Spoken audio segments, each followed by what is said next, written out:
Глаз является одним из важнейших органов чувств человека. 90% сведений об окружающем мире человек получает через глаза. Рассмотрим строение глаза. Глаз человека имеет почти шарообразную форму. Его диаметр у взрослого человека примерно 25 мм. Глаз снаружи покрыт прочной белой оболочкой, которая защищает его от повреждений и называется склерой. Передняя часть склеры прозрачная. Она называется роговицей. За роговицей расположена радужная оболочка. Она окрашена и определяет цвет глаз человека. Радужная оболочка непрозрачна. В ее центре находится зрачок, сквозь который световые лучи проходят внутрь глаза. Диаметр зрачка может изменяться в зависимости от интенсивности света. Таким образом, зрачок выполняет роль диафрагмы. За зрачком находится хрусталик. Хрусталик прозрачен и по форме напоминает собирающую линзу. Хрусталик может быть более выпуклым или менее выпуклым. При этом изменяется его фокусное расстояние.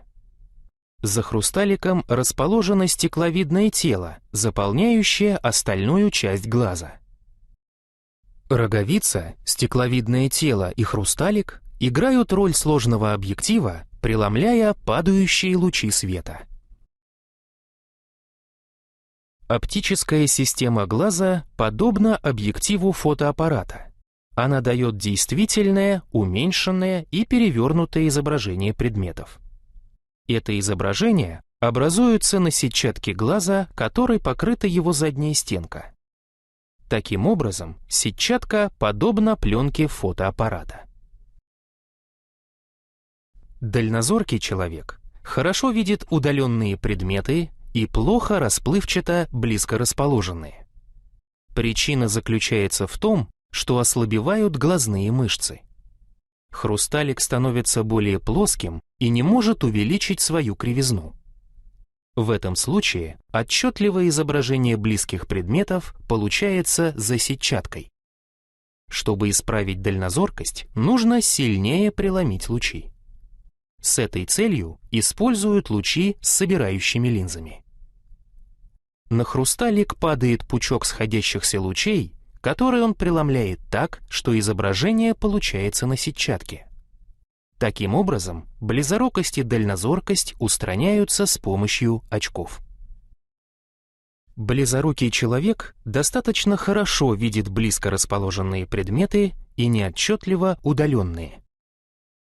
Близорукость обусловлена тем, что сетчатка удалена от хрусталика на расстояние большее, чем при нормальном зрении. У близоруких людей отчетливое изображение удаленного предмета получается перед сетчаткой. Для того, чтобы это изображение получилось на сетчатке, необходимо изменить ход лучей с помощью линзы. Для устранения близорукости используют очки с рассеивающими линзами. Пучок параллельных лучей, пройдя сквозь такую линзу, становится расходящимся. Хрусталик соберет этот расходящийся пучок на сетчатке.